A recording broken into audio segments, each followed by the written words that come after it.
اسی ویک میں ہماری جو لیگل ٹیم ہے ان سے رابطہ کیا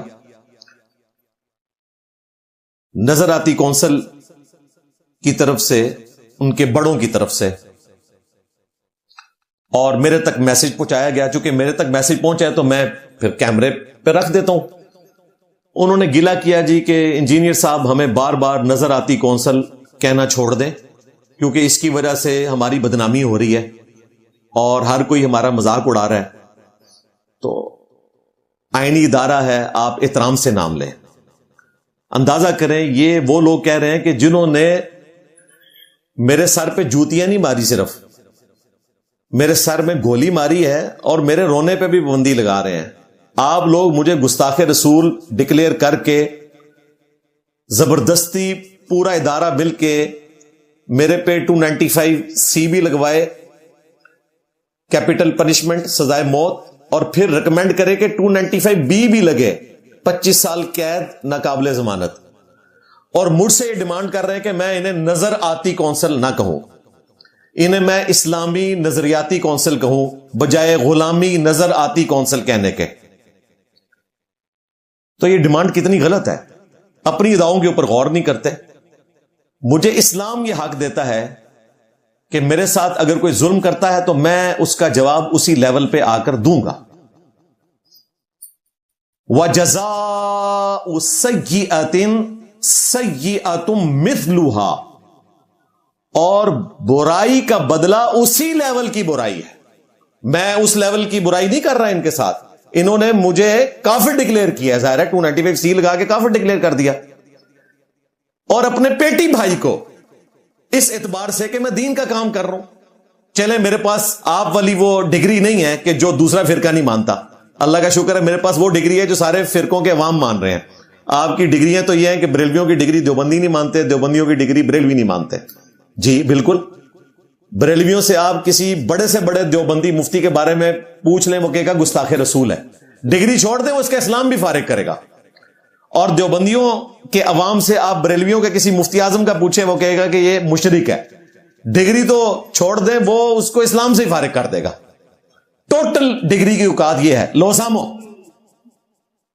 اور ہماری ڈگری میں نبی سا ہے ہی کوئی نہیں، تیرے بابے تے شے ہی کوئی نہیں. آج مسلمانوں کا رجز ہے، یہ ہماری ڈگری ہے اللہ کے فضل سے. تو برائی کا بدلہ اسی لیول کی برائی ہے. اللہ تعالیٰ نے مجھے حق دیا ہے. اس کے بعد ذکر آیا کہ اگر معاف کر دیتے ہو تو اللہ کے حضور اجر پکا ہے. وہ آپشنل ہے. اصل چیز یہ ہے کہ اللہ تعالیٰ نے مجھے یہ رائٹ دیا ہے کہ میرے ساتھ اگر کوئی برائی کرتا ہے میں اس کے ساتھ اسی لیول کی برائی کروں، اور اس سے بھی بڑھ کر. سورۃ النساء میں اللہ تعالیٰ نے ارشاد فرمایا، پارہ نمبر 6 کا آغاز ہی اس سے ہوتا ہے، لا يحب اللہ الجہر بالسوء،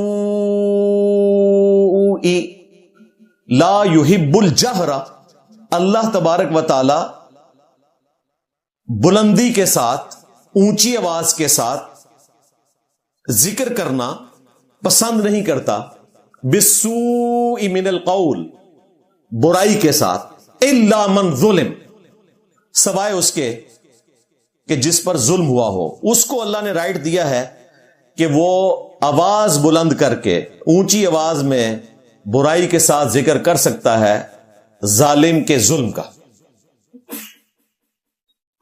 تم لوگ مجھے کافر ڈکلیئر کرو اور میں تمہیں نظر آتی کونسل بھی نہ کہوں. بخاری اور مسلم دونوں میں حدیث ہے، جس نے کسی مسلمان کے بارے میں فتویٰ دیا اور اسے کہا اے فاسق یا اے کافر، اگر تو وہ کافر تھا پھر تو وہ ایک الگ بات، ادروائز وہ فتویٰ اس پر لوٹ آئے گا. تو یہ فتویٰ تو نظر آتی کونسل کے اوپر لوٹا ہوا ہے، اور وہ صرف ان پہ نہیں لوٹا، جنہوں نے انہیں ریکمینڈ کیا ہے ان تک بھی گیا. ان کے ہینڈلرز بھی بیچ میں آ گئے جنہوں نے انہیں ریکمینڈ کر کے اپنی بدنامی میں اضافہ کیا. ظاہر ہے لوگ کہیں گے کہ یہ وہ گلے سڑے پھل ہیں اس درخت کے جو فرقوں کی شکل میں کھڑے ہیں. ہر فرقے نے اپنے اپنے علماء ریکمینڈ کیے ہوئے نا اس میں. اور ان سے جو بڑے علماء ہیں انہوں نے میرے حق میں فتوے دیے ہیں، مجھے ان فتووں کی بھی کوئی ضرورت نہیں ہے. اور یہ ذہن میں رکھیے گا، ہم نے اپنا مقدمہ جو کورٹ میں لڑا ہے نا، وہ فتووں کی بنیاد پہ نہیں لڑا. ہاں، ہم نے کرسچنز کی کتابوں کے ریفرنسز رکھے ہیں، مسلمانوں کی کتابوں کے ریفرنسز رکھے ہیں. جو کچھ میں نے کوٹ کیا تھا وہ ہم نے کورٹ کے سامنے پیش کیا، اس بنیاد پہ بیل ہوئی ہے. گوسپل آف لیوک سے ہم نے وہ ریفرنس سامنے رکھا ہے کورٹ کے کہ کرسچن جو ہے وہ آخری پیغمبر سیدنا یحییٰ بن زکریا کو مانتے ہیں علیہ السلام، جان دا بیپٹسٹ. کیونکہ عیسیٰ ابن مریم کو تو وہ خدا مانتے ہیں نا، انہیں تو پیغمبر نہیں مانتے. اور جان دا بیپٹسٹ کے بعد اگر کوئی دعوی نبوت کرے تو نہ صرف وہ دعوی نبوت کرنے والے کو اینٹی کرائسٹ کہتے ہیں بلکہ اس کے ماننے والوں کو بھی. جان 1 سے یہ حوالہ ہم نے پیش کیا، اس کے علاوہ بھی کئی ایک حوالے میں نے پیش کیے. کرسچنز میں سے کسی کی جرت نہیں ہے، آج آلموسٹ کوئی 6واں مہینہ شروع ہونے والا ہے، کہ کوئی آفیشیل فتویٰ نکالیں. ایک فتویٰ مسلمانوں نے لکھ کے ان سے سائن کروایا، اس کی ورڈنگ بتا رہی ہے کہ یہ مسلمانوں نے لکھا ہے، وہ بھی ایک علاقے کی لوکل امن کمیٹی نے، اور وہ پول بھی کھل گیا. وہ کیسے لکھ سکتے ہیں؟ وہ اپنے عقیدے میں پکے ہیں، اور ہم نے کوئی انہیں ونریبل بھی نہیں کیا تھا. میں تو اسلام کی ٹالرنس کی بات کر رہا تھا کہ تم پیغمبر اسلام کے بارے میں ایسا عقیدہ رکھتے ہو، اس کے باوجود اسلام ہمیں اجازت دیتا ہے کہ کرسچنز اور جیوز کی عورتوں کے ساتھ نکاح کرنا درست ہے. اب اس میں سے نئی پاک انہوں نے نکال دی ہے. انجینئر صاحب کہتے ہیں جی گستاخ عورت کے ساتھ نکاح ہو سکتا ہے. تو عقیدے کی گستاخی الگ چیز ہے، گستاخی کرنا الگ چیز ہے. بھائی اگر آپ یہ بنیاد بنائیں گے تو پھر اینڈ رزلٹ کوئی نہیں نکلے گا. بس آپ نے صرف یہ کرنا ہے کہ جب آپ کسی کرسچن یا جیو عورت کے ساتھ شادی کرنے لگے نا، تو اس سے آپ نے پوچھ لینا ہے کہ تمہارا ہمارے پیغمبر کے بارے میں کیا عقیدہ ہے، تمہارے دین میں، تمہارے مذہب میں. تو وہ بتا دے گی، اس کے بعد پھر آپ ٹینڈ دے کھیڑیو. ٹھیک ہے جی. انجینئر صاحب کبھی کہتے ہیں کہ کرسچن سمجھتے ہیں، اور کبھی کہتے ہیں جی کرسچن کہتے ہیں. جی دونوں باتیں درست ہیں. سمجھتے سارے ہیں، کہتے تو ظاہر بڑے علماء ہیں. جب آپ عام لوگوں سے پوچھیں گے انہیں بھی پتا چل جائے گا. مجھے بتائیں، کیا دنیا کے 2.25 ارب انسان جو مسلمان ہیں وہ سارے کہتے ہیں کہ غلام احمد قادیانی دجال ہے؟ نہیں. سمجھتے سارے ہیں؟ جی سارے سمجھتے ہیں. لیکن کتنے لوگ ہیں جنہوں نے اپنی زندگی میں یہ جملہ ریپیٹ کیا ہوگا کہ غلام احمد قادیانی دجال ہے؟ کیونکہ اس نے جھوٹا دعوی نبوت کیا. تو سمجھنا اور کہنا یہ ایک ہی بات ہے بھائی، عقیدے کا اظہار ہو جاتا ہے.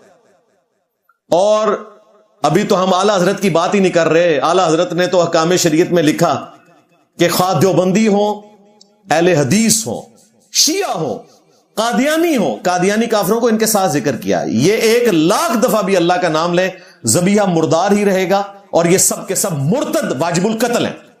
البتہ یہود و نصارہ کا ذبیحہ حلال ہے.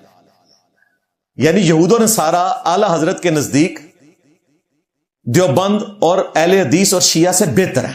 مجھے کہتے ہیں جینئر صاحب کہتے ہیں قادیانی بہتر ہیں یہود و نصارہ سے، اگرچہ وہ کافر ہیں لیکن ان سے بہتر ہے، انہیں بات سمجھانا آسان ہے. بالکل انہیں بات سمجھانا آسان ہے. ہمارے پلیٹ فارم سے سینکڑوں قادیانیوں نے اسلام قبول کیا. تم نے تو صرف حرام خوریاں کی ہیں، چندے لپیٹے ہیں، اور وہ بھی صرف ایک بات کے اوپر اینٹی قادیانی مہم چلائی ہے. اور ہم نے تو چھوڑا ہی کچھ نہیں.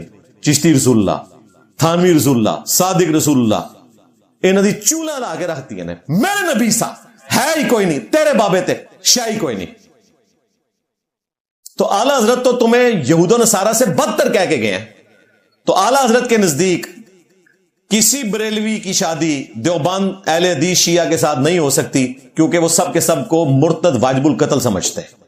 حتیٰ کہ ملفوظات اعلی حضرت جو ان کے اپنے بیٹے نے جمع کی اور اس کے پہلے 3 حصے خود اعلی حضرت نے پڑھے، اسی حصے میں آتا ہے کہ ان سے پوچھا گیا کہ یہ وہابی لوگ دیوبند اور اہل حدیث کے پیچھے نماز درست ہے؟ انہوں نے کہا ان کی تو اپنی نماز نہیں ہوتی، نہ ان کی نماز ہے، نہ جماعت ہے.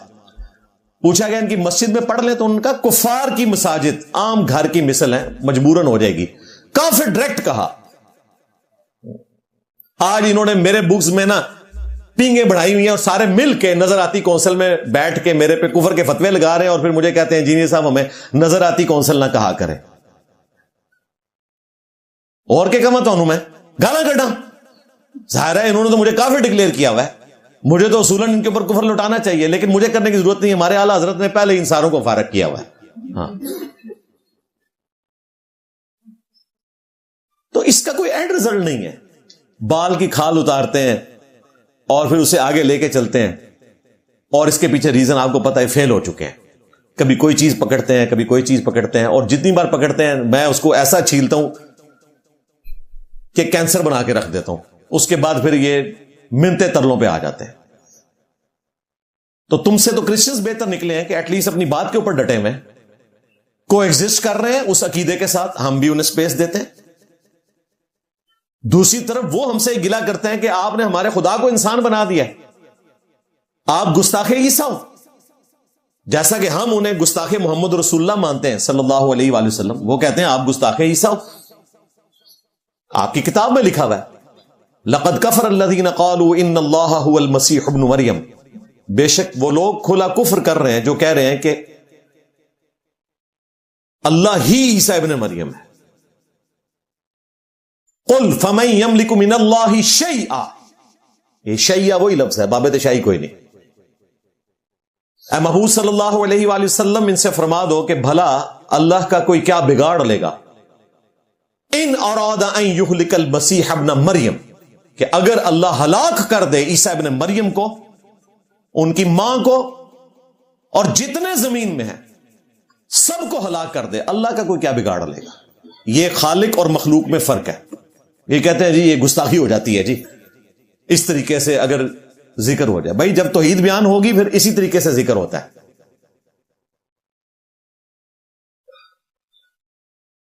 پھر سورۃ المائدہ ہی میں آگے چل کے آتا ہے مل مسیح ابن مریم الا رسول, عیسیٰ ابن مریم تو نہیں تھے مگر ایک رسول. قد خلت من قبلہ الرسل, ان سے پہلے اور بھی رسول گزر چکے ہیں. وَأُمُّهُ صِدِّيقَةٌ, اور ان کی ماں ایک سچی عورت تھی. کانا یاکلان الطعام, دونوں کھانا کھایا کرتے تھے. دیکھو ہم اپنی آیات کیسی کھول کھول کر بیان کرتے ہیں اور پھر ان کی طرف دیکھو کیسے الٹے پھیرے جاتے ہیں. یعنی اللہ تعالیٰ کہہ رہا ہے کہ عیسیٰ اور ان کی ماں کھانا کھانے کے محتاج تھے. اچھا بریلوی کہہ رہے ہیں قرآن میں لکھا ہوا ہے کہ عیسیٰ اور ان کی ماں کھانا کھاتے تھے. انجینئر صاحب نے ترجمہ ہی بدل دیا ہے اور کہا ہے کہ کھانا کھانے کے محتاج تھے. اندازہ کریں ان کی سمجھدانی آپ دیکھیں. یہی تو بتانا چاہ رہا ہے اللہ تعالیٰ کہ اللہ کھانا نہیں کھاتا, وہ سب کو کھلاتا ہے. سورۃ الانعام میں آیا. اور جیزس کرائسٹ اور ان کی ماں کھانا کھاتے تھے, یعنی کھانا کھانے کے محتاج تھے. کوئی بھی پیغمبر ہو انسان ہے اور انسان کے ساتھ یہ 5 کمزوریاں جڑی ہوئی ہیں. بڑے سے بڑا کوئی انسان ہو وہ اپنے آپ کو ان کمزوریوں سے آزاد نہیں کر سکتا. یہی خدا اور مخلوق میں فرق ہے. نمبر 1 کھانے کا محتاج ہوگا. نمبر 2 ٹوائلٹ کا محتاج ہوگا, پیشاب کرنا پڑے گا اسے. نمبر 3 نیند کا محتاج ہوگا. وہ اللہ کی شان ہے, لا تأخذہ سینۃ ولا نوم. نمبر 4 بڑھاپے کو اپنے سے دور نہیں کر سکتا. اور نمبر 5 موت آ جائے گی اسے, ایک نہ ایک دن اس نے مرنا ہے. یہ 5 کمزوریاں ہر انسان کے ساتھ اٹیچ ہیں, خواہ کوئی پیغمبر ہے یا کوئی کافر ہے. تو قرآن تو اپنے عقیدے میں واضح ہے, اور قرآن کے عقیدے کے تحت تو جو ہم جیزس کرائسٹ کو سمجھتے ہیں کرسچنز کے نزدیک وہ گستاخی ہے, لیکن کو ایگزسٹ کرنا ہے.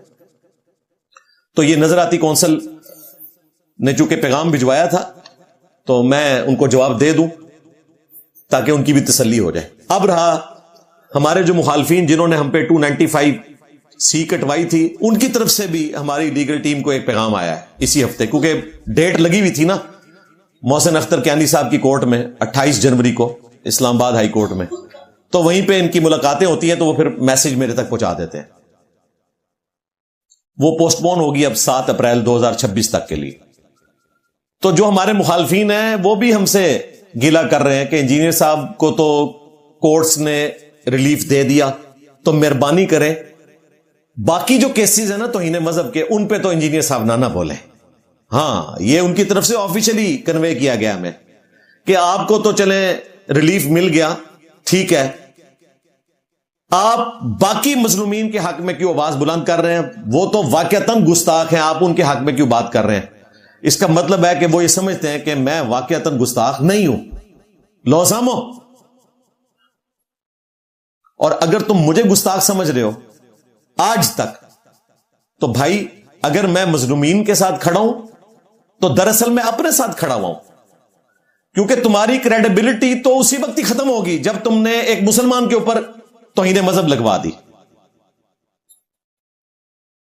جی انجینئر صاحب قرآن پہ حلف دیں. بالکل میں قرآن پہ حلف دیتا ہوں. یہ لو کہ مجھ پہ جو 295C کٹوائی صراحتاً دھوکے پہ مبنی تھی، ظلم پہ مبنی تھی، اور جن لوگوں نے کٹوائی اور جنہوں نے سپورٹ کیا سب پہ یہ کفر لوٹتا ہے.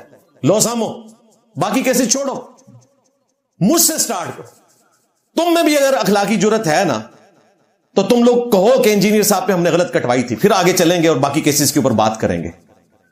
میں نے تو بغض لیا ہے نا کہ ایک مسلمانوں کا سپیکر جو اس وقت اسلام کا سب سے بڑا پلیٹ فارم لے کر چل رہا ہے، نہ صرف نان مسلم کے خلاف علمی دلائل رکھتا ہے بلکہ مسلمانوں میں جو سب سے بڑی بدعت ہے فرقہ واریت، اس کے خلاف اس نے اعلان جنگ کیا ہوا ہے، جو نہ ڈاکٹر اسرار صاحب رحمہ اللہ کے ذمہ تھا، نہ مولانا مودودی رحمہ اللہ کے ذمہ تھا.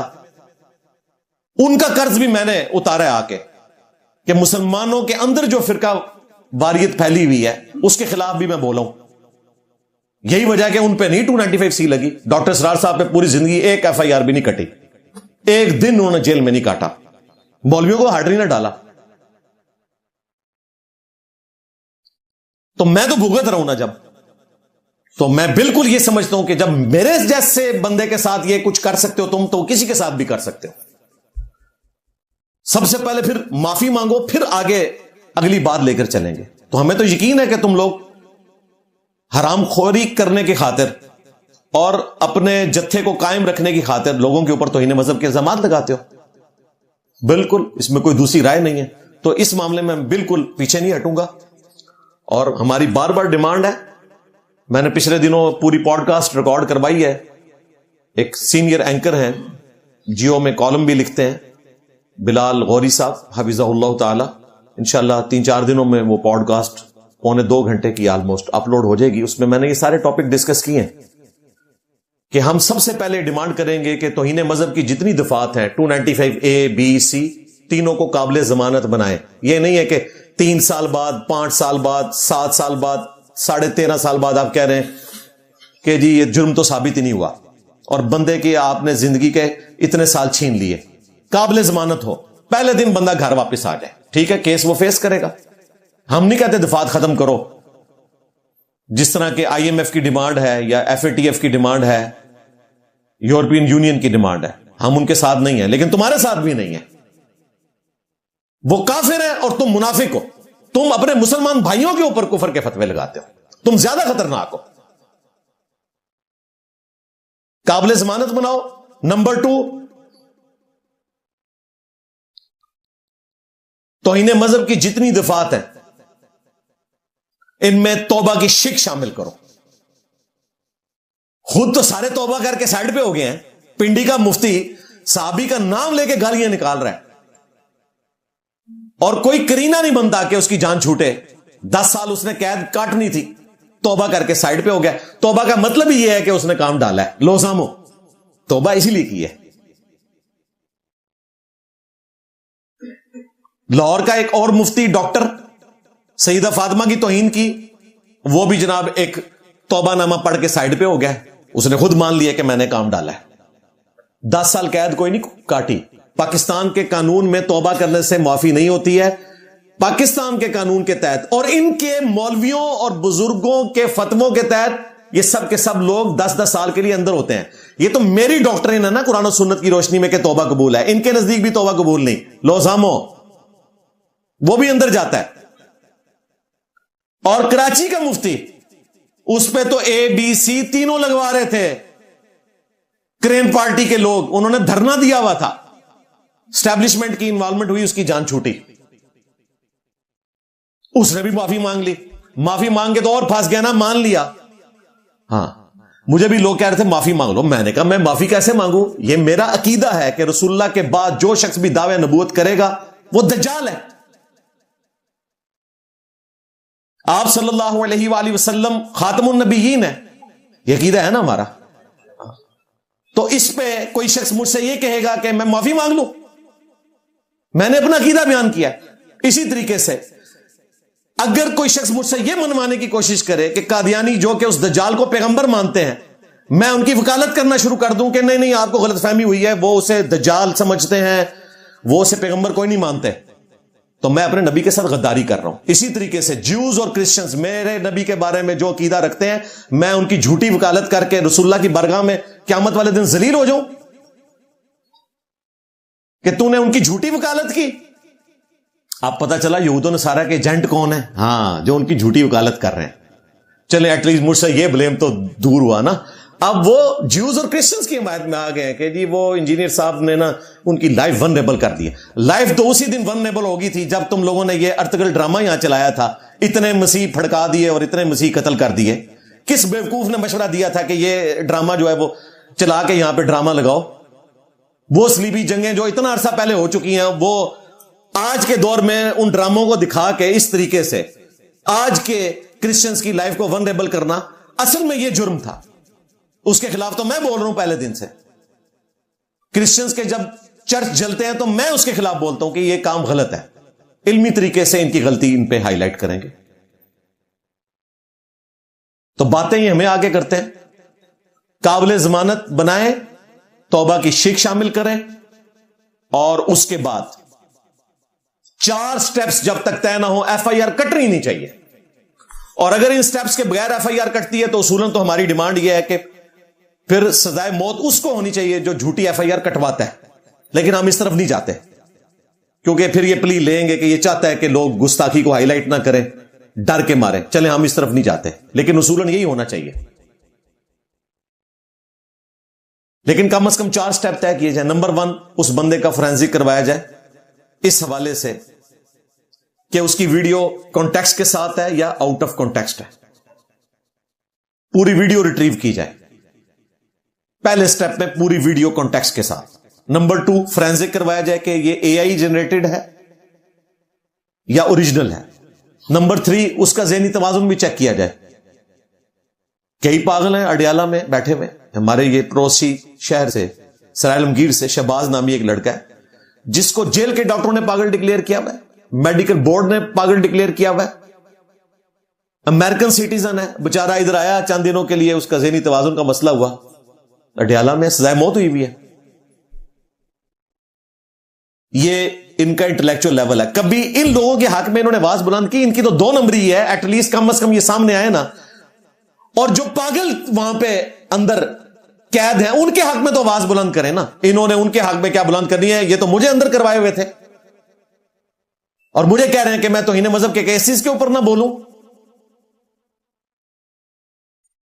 اصل میں ان کی اب کتے سے بھی زیادہ ہو رہی ہے اور ان کو اب بھاگنے کی جگہ نہیں مل رہی ہے. تو پھر یہ مجھے اس قسم کے پیغام بھجواتے ہیں. تھریٹ تو مجھے کر نہیں سکتے نا, ان کو تو پتہ ہے میری طبیعت. ہاں میرا نام علی ہے, ذہن میں رکھیے گا. ہاں علی کے جیسا ہے ہی کوئی نہیں, بنو امیہ تھے شے ہی کوئی نہیں. علی کے جیسا ہے ہی کوئی نہیں, مولوی تھے شے ہی کوئی نہیں.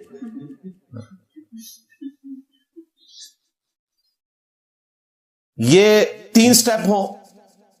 چوتھے سٹیپ میں علماء کے ساتھ اس کی کاؤنسلنگ کروائی جائے کہ بھائی کیپٹل پنشمنٹ ہے, توبہ کر لو.